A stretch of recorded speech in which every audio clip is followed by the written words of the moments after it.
Welcome to the Bill Walton Show, featuring conversations with leaders, entrepreneurs, artists, and thinkers. Fresh perspectives on money, culture, politics, and human flourishing. Interesting people, interesting things.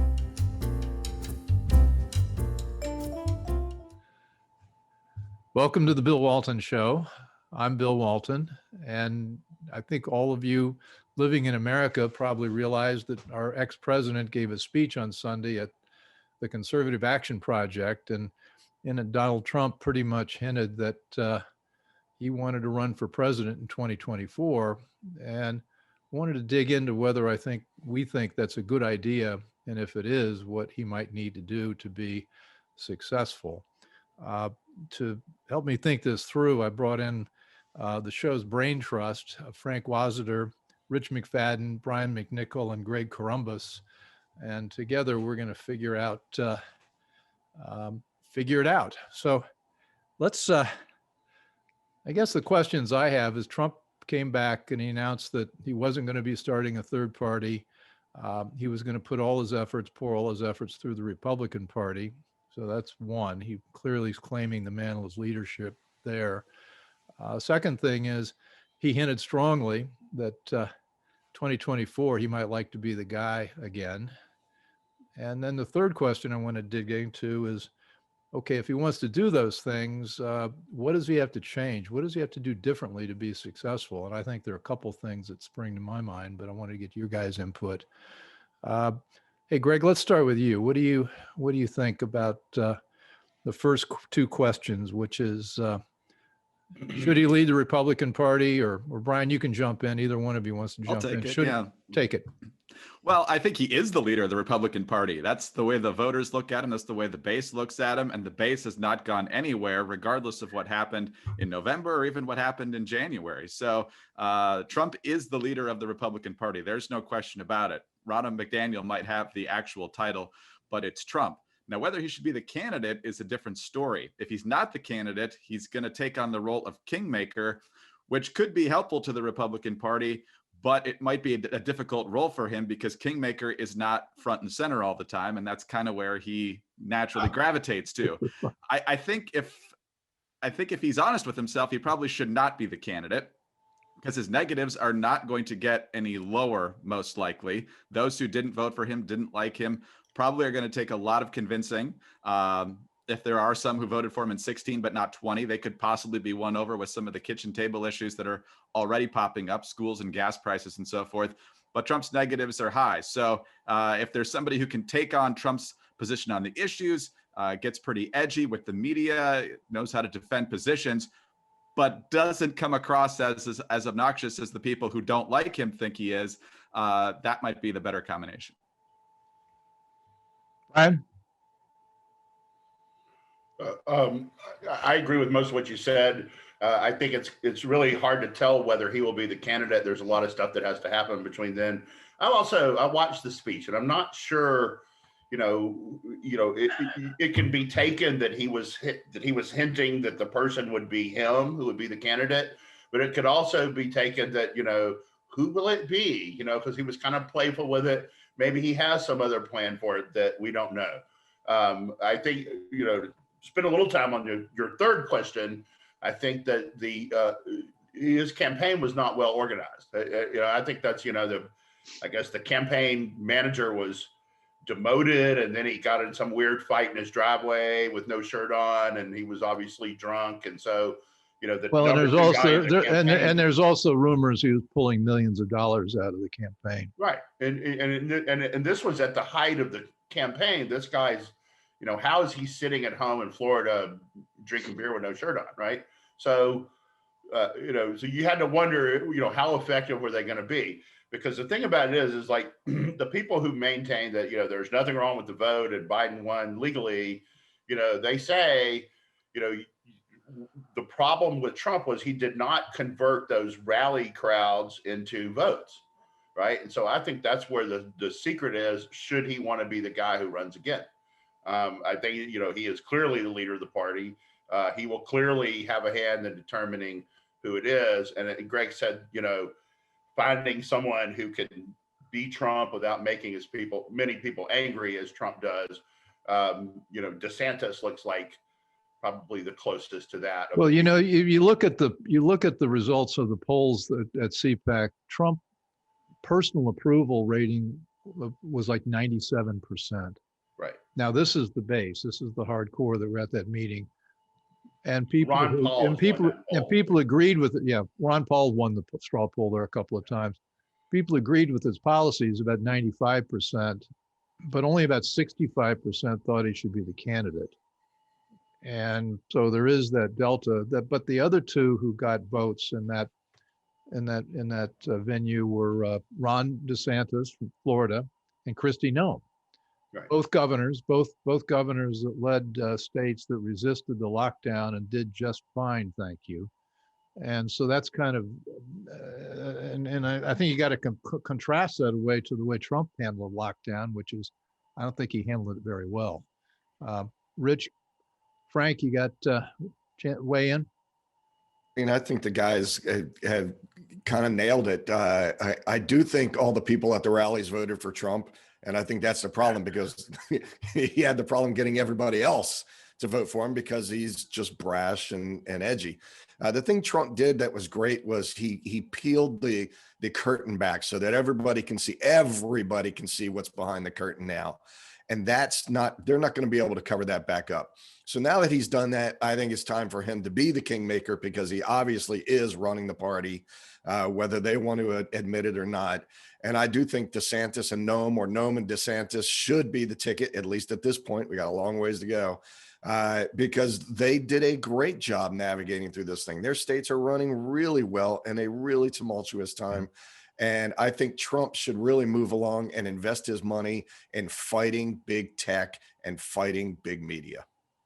Well, I've met them both, and I think Kristi Noem has got a charisma edge, but she's running a tiny state compared to what Ron's done and what Ron's done in Florida, given all the arrows pointed at him was pretty strong. The organization piece is something that I find he'd have to do a lot better, because it's still, even in the speech on Sunday, it's all about Donald Trump, and always has been. I worked for him in transition, and he really has always seen this whole operation as kind of like running his family real estate business. He's got the kids, and he's got his deal lawyers, and he's got a few other people, but it's always very entrepreneurial, day to day. And I don't think there's some arguments about whether there was fraud in the election, but I think flat out he got outworked, and he disdained building an organization that would go into those battleground states and deal with what we knew was going on, which was the Democrat lawyers were swarming those states to make sure that the rules tilted in that direction. Right. I don't know. I didn't see Sunday night anything that suggested he'd learned anything. I think that I did see something that he learned. That was for one thing is they wrote a speech for him, and he came pretty close to delivering it. There were a few riffs, but there was a lot more discipline to sticking to that script than he usually shows. And the other thing I think he learned is to be very clear about setting out the arguments. He eviscerated Biden. I mean, of all the things that are in that speech, you go in there and look at it. I mean, he makes a compelling case that Biden is a disastrous president, which is ultimately going to be the job in 4 years, is to, expose him as a failure. And, Trump had it lined up. He had the facts. He laid, that was a pretty disciplined. But who's going to care? Who's going to care? So the CPAC crowd and the Trump fans, but the media is not going to cover it. So nobody else is going to ever see it. And nobody else is ever going to care. That's why I think we need this Noem DeSantis ticket, so that we can get some of that crowd back that we lost because Trump drove them away. Who covered his speech at CPAC? I mean, I had to find it online. I got it on the. I mean, it's online everywhere. But I don't know, Greg, did you see it on any of the major news networks? C-SPAN was where I saw it. So I don't know if Fox maybe carried a bit of it. I'm sure the others didn't. Although CNN and MSNBC were doing fact checks, because I think they're more addicted to Trump than the people who went to CPAC. Well, if you got to count on C-SPAN for your coverage, you got a problem. Yeah. But they had 31 million people, which, that's a pretty big crowd It's of people who huge. be watching a speech from a guy. 31 million counted on all. How do they count that across up? across all the streaming platforms. That doesn't even count C-SPAN, or I guess there were a couple of other Newsmax, OAN, and Fox carried some of it. Well, I should have said that. I think the guy's great. I find him highly entertaining, but I also think He's entertaining. And I like his policies, and his vanity doesn't trouble me that much, but it does trouble me that he may have not learned about building an organization. And the other thing he did was he named names, all the people that he felt had betrayed him. He called them out: Liz Cheney, Mitch McConnell, Mike Pence. Mike, did he? No, he didn't call out. He didn't call out. No, He didn't. But he didn't call out. He made it Pence, clear but- that if Pence showed up at CPAC, he wasn't coming. He called out the 6 senators who voted for the impeachment, which he should do, and he called out members of Congress, but he didn't go after Pence. He didn't. Well, I'm afraid I actually know a lot about the Pence-Trump appearance at CPAC dynamic. So I can't tell you because I'm on the ACU board. But what did you think about Pence's non-appearance? Well, I think Mike Pence has decided a couple of things. Number one, I think after January 20th, he's not necessarily going to be Donald Trump's greatest defender like he was for 4 years. I think the reports of his great frustration with what happened on January 6th pretty much reflect where he's at. You see the jobs that he's taken in the private sector, in the think tank world with the Heritage Foundation. I think he's doing some stuff with Young Americans for Freedom. Mike Pence has always been more of a policy wonk guy than a raw politics guy. And I think that's where he more naturally sees himself. And if you look at the straw polls at CPAC, he barely registered a pulse, even with Trump not on the list. So I think he knows that based on what happened at the end of Trump's term and just where the base is right now, that he's not going to be the guy. So I think we've seen Mike Pence on the ballot for the last time. Also, he says he talks to Trump twice a week and they have a real good relationship. So, I think, Mike Pence is a party builder is what he really is.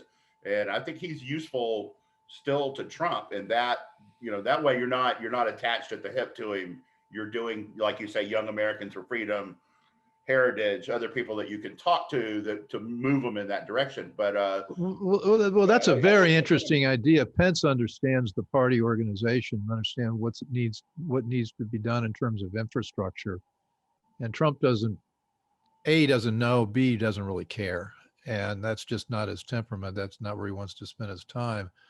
So I mean, Pence could be, although I think Pence doesn't want to play that subordinate role after 4 years as vice president.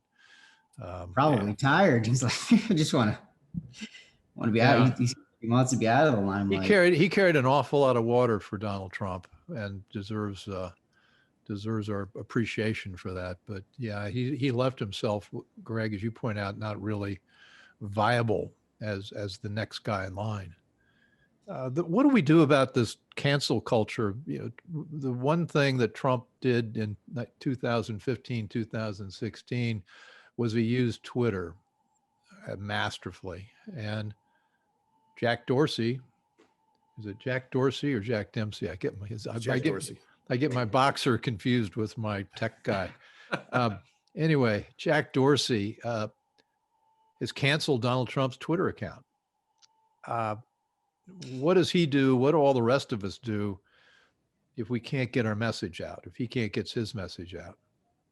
I think he's effectively neutered. I mean, Twitter has basically won the presidency since 2008. What do you mean by that? You mean Obama in 2008? Yeah. Okay. So I mean, because Obama's real big thing over McCain originally was that he would get his message out there because back in 2008 this social media thing between Facebook, Twitter, and all that was not really embraced at the scale it is today. It wasn't in the form that it is today. And Obama was kind of the first presidential candidate, probably by hazard of the times, that we saw really, to go all in on it. And that was a major contributing factor to Trump gaining momentum. He at one point he had like about a third of, the population of the United States following him on Twitter. And that's huge power. Now that it's been taken away, it's hard to hear anything about him. That like my feeds have been silent. It's radio silence. There's not silence going on. So I think it'd be very, very difficult to gain the kind of momentum that you need without it, or without an equivalent of that.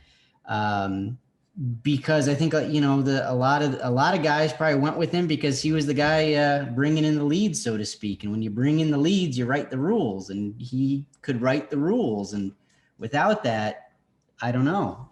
It's hard. I mean, the networks, the MSM cannot quit Trump, right? He's obviously. He's total crack to them. They can't quit him. I'm really worried about him getting his word out. Now, what Frank says there's merit to it because, it's their characterization of his word as opposed to his word. But someone's going to say, hey, there's 88 million people, whatever it ended up being, who are waiting on him to land somewhere. And, someone's going to want those 88 million Parler or whoever on their site. It'll coalesce somewhere and the media will not be able That's why I say he needs to focus on that now. He needs to get behind Parler and help there become because there has to be, we watch the government, we watch them break up the telephone companies because they're too powerful. Well, when are they going to look at big tech and go, listen, there's just too much power here in a couple of different hands, and we need alternatives for the audience, for the consumer. But with the Democrat Congress, they're not going to break up big tech. They're on the same side. They're on the same team. Here's the thing about it. They want to be regulated. That's what Twitter and Facebook are doing. They are daring the government. They're goading them into regulating them because they regulate them creates barriers to entry for everyone else. Because whatever the rules are going to be, they're the only ones who can be able to afford to follow them. Yeah. Well, that happened with the financial companies after Dodd-Frank. Jamie Dimon and Lloyd Blankfein, Goldman Sachs, and JP Morgan bragged about the regulatory moat around their business model, saying after all these rules got put into place, ain't anybody going to come into our business because they just can't afford it. So you're saying that's the flip side. People talk about breaking it up. I sort of like the idea of not breaking them up, having a real regulation, and then we can watch them at least. It's not, we got 3 or 4 big ones that we can pay attention to, but I don't know. It's a thorny one. Greg, what do you think? I think competition is the better way to go here. Like Rich was talking about, either invest and try to build up an existing alternative where that the minders aren't going to crack down on specific policy positions or political thought the way that Twitter and Facebook and all the others are doing, because trying to silence others is a lot harder than creating an alternative viewpoint that people can hear in an easily accessible way. So more speech rather than less speech is the way we want to go here. And like you said, Bill, you're not going to get what the Republicans and a lot of conservatives want. And like Brian said, it's going to be counterproductive anyway. So creating an alternative where people can go and people will know that they can find that content there. Well, I don't understand the technology. I know there's all these servers, billions of dollars worth of server investment that the existing major social media companies have got in place. Can Parler build itself to the scale to be a legitimate competitor to Twitter? It has found somebody, like I think Russians, that will create servers for them, because Amazon and all the other big left-wing tech companies will not serve their data. So I think they've had to go out of the country to get servers, but I'm not sure of that. But yeah, once they get servers, then they're back online. And they are back online from what I understand. I tried them the other day and my account did actually open up, but I couldn't see any content. Are you using it? Uh-huh. Are you using Parler? I have a Parler account and I do follow a lot of our hosts on Parler. Yeah. Sarah Carter and Dana Lash and all them obviously use Parler big time. And they were shut down, but it's slowly trying to make a comeback. But that's why you need a guy like Trump to come in there and just knock down doors, get some money behind it, and build it up so that there is some competition. The one problem I think that you're going to have, though, sorry, Frank, is that when you're on Twitter, at least Twitter as it existed until recently, you had very different ideas and you could respond and exchange. And it got nasty, of course, pretty quickly on in a lot of those exchanges. But the key for the right, whether it's Parler or some other entity, is not to make it an echo chamber, but to be able to respond to other ideas and not just have one side constantly being promoted. You have to know what the other side is to have an effective counter argument to it. And so hopefully that'll be part of it the bigger it gets, because you're going to get more content and more ideas. I agree. And I think, Twitter is very, very left. But the right is on Twitter to combat the ideas and the thoughts that are presented there. I think you would see the same thing on Parler. I think if Parler grew, you would see the left coming there to pick fights and spoil conversations and cancel it and the conversation. So I think that it would grow on both sides, and hopefully it would be predominantly right with some left, just like Twitter is predominantly left with some right. Frank, you're our tech guy. Are there alternatives already starting for to Parler? What's out there for conservatives to communicate with each other? Well, between Rumble and Parler, I think those are the biggest ones that come up that I hear about consistently.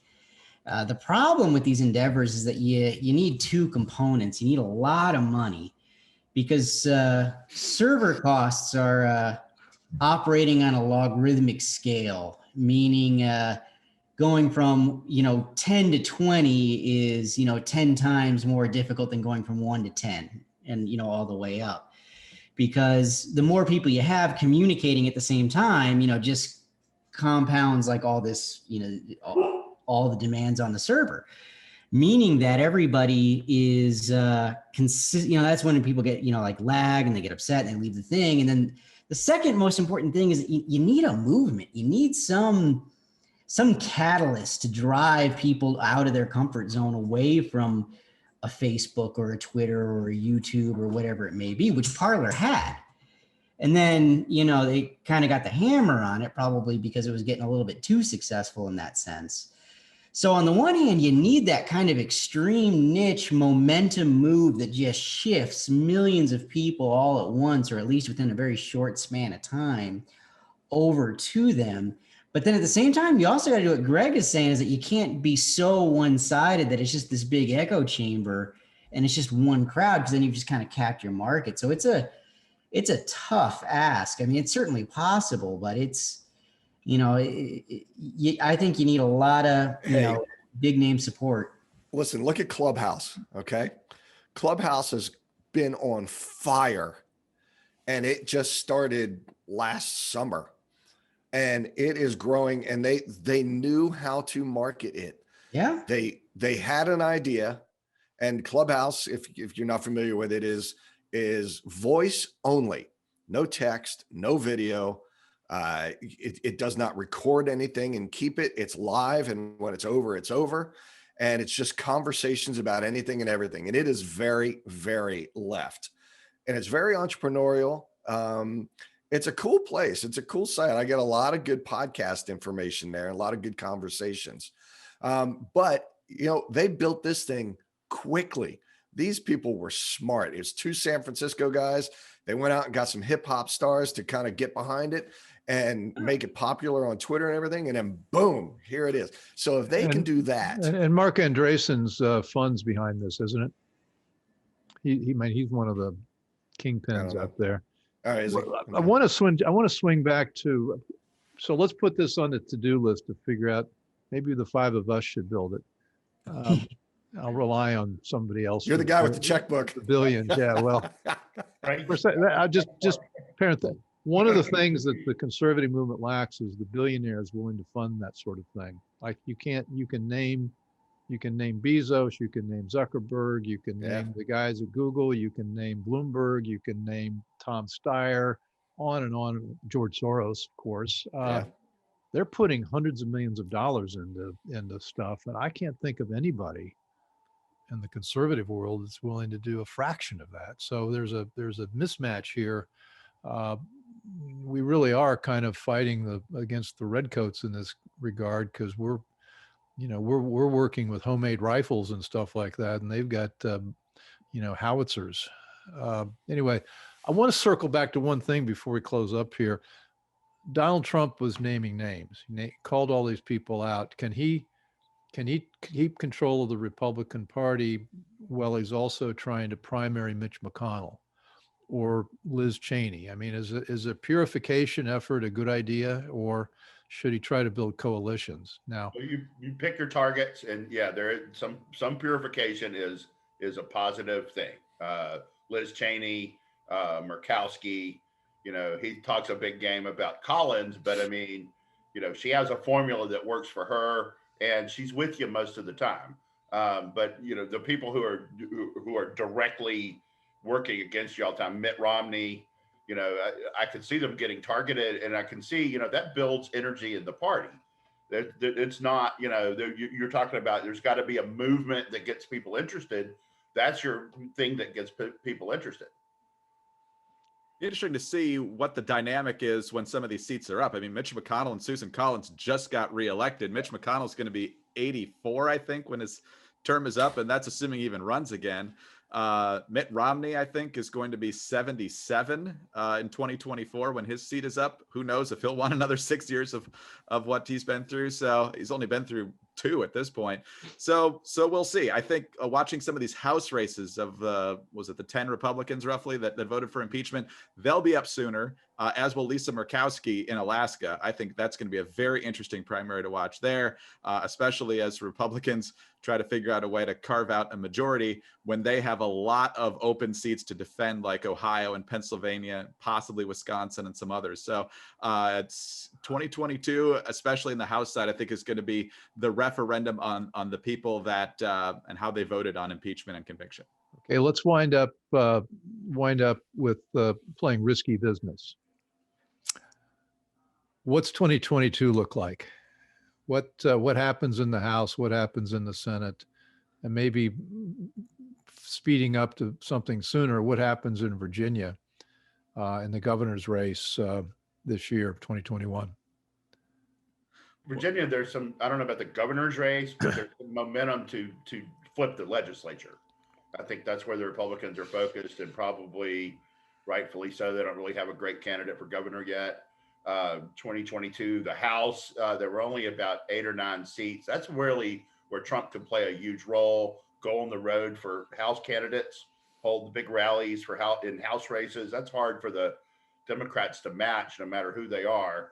And, that it would not take much to flip the House. If you come up with a good candidate in Georgia, you flip Warnock, you could flip the Senate. So, Warnock is up in 2022, even though he just won. He's filling he's completing a term for someone else. Yeah, that's correct. That was the Johnny Isakson seat. I think Brian is right about the legislature being the Republicans' best opportunity. The Democrats did really well in 17 and 19 on the House of Delegates side, and so that's going to be their chance. I don't see Virginia as even a purple state statewide anymore, and there's nobody super prominent on their side yet. So the Democratic candidate's going to have to fall on their face, and at this point, it looks like it's going to be Terry McAuliffe, who's been around the block enough times to probably not do that. I know there's a lot of over there. But he's a pit bull. He is a pit bull. He's raising money at a record pace, and I haven't heard a lot from his likely primary opponents, like Justin Fairfax, the lieutenant governor, who was supposed to be the heir apparent until the allegations against him. So I think Republicans will probably take a big win if they can get back the House of Delegates, and that's probably still a big if. As of 2022, Republicans won a lot of House seats in 20 by a very slim margin, so they're going to have to hold all or most of those and pick up some that barely got away from them. But I think that's their chance to stave off potential disaster, because like I said a moment ago, on the Senate side, they're having to defend so much. They could pick up Georgia with Warnock having to run again. Arizona, Mark Kelly has to run again. That's still the McCain seat from 2016. But the Democrat voters really know what they were voting for this last time. I mean, they wouldn't let Biden out of the basement, and they didn't campaign on any issues. And Right. Well, that's why I think I've got about 15, 16 pages of stuff that Biden's announced in the first 5-6 weeks: the environment, abortion, the borders. I mean, it's radical left stuff. But I don't think most of the people that voted for Biden really voted for that. I don't think Biden knows it either. Well, and that's why midterms usually go against the president's party, right? Because they promise to be this middle of the road, unite the world kind of guy, and then they do what the base and the donors, the most loudest donors want, and that's not what they promised. And so there's a backlash. Pretty much every president has seen it, except for Bush in 2002 in recent memory. And so there could be some of that, but a lot of the states where there are open Senate seats are states that narrowly but still went blue in 2020. So it's going to be a big fight for Republicans. And if they lose any Senate seats, especially more than 2, they're going to have to win the House, because if there's 53, 54 Democrats and Joe Biden, say goodbye to the filibuster. well, say goodbye to the 50 states and welcome to the District of Republica, whatever word they're going to come up with, District of Columbia, as a my God. You've sent me into a spin. I've depressed Greg. you, Bill. Say You really something depressed me. This is the reason I don't like doing many shows about politics. It's It hasn't happened here. Unhappy it place. hasn't happened yet, and the backlash usually comes. So there you go. It's And far right from now- certain. I'm sorry. Right now, a substantial part of the momentum is on our side. It may Okay. not stay that way, but there is a lot of sticker shock. They're like, they have what 8 or 9% of the voters said if they'd have known about the Hunter Biden's laptop, they would have voted for Trump. I mean, I don't think You guys are so happy. You guys are optimists. This last election, there was a lot of shady stuff that went on in the voting polls. Not widespread election, but there was a lot of shady stuff from state attorney generals and county clerks and all this other thing. And as a friend of mine told me the other day, until we figure that out, they're going to win every single time because they control the rules. And then the other thing is, we mentioned the 6 billionaires that are out there just funding everything. Soros has bought and paid for Virginia, lock, stock, and barrel. And until somebody else comes in with a bigger checkbook, he owns it. Sorry. I fear you're right. And HR1, have you guys gotten into that? I mean, that basically would enact a legislative or an election process that's identical to 2020 with all the bad stuff. none of the good stuff. No voter ID, no nothing. So that's good. And what is the prospect for that passing? They voted for it in the House yet? It's passed the House. Okay. And it's dicey in the Senate, but they just hold the party line. They pass. Yeah, they need to get to 60. There's no tax issue involved, so they need to get to 60, which I think is unlikely. Yeah. Oh, they do need to go to 60 for that one? You can't pass In the Senate? Yes. Well, that's the first good news I've heard in the last minute or so. You're welcome. Because I agree with Rich and the other pundits that this is, the stuff that went on in the 2020 election was really nasty. Well, maybe we should just wrap up. Anybody got any final thoughts? Any words of wisdom for the week? Well, the polling, the CPAC poll was 55 for Trump. It was 21 for DeSantis. Everyone else was in single digits. Anyone who said DeSantis, first of all, the poll's taken in Orlando, so he has a little home field advantage. And second, anybody who's saying they will vote for DeSantis will vote for Trump if he's on the ballot. So you really can say that 55 is actually 70 or better. Okay, well, guys, thank you. This is really this is very interesting stuff. Frank Wasiter, Rich McFadden, Brian McNichol, Greg Columbus.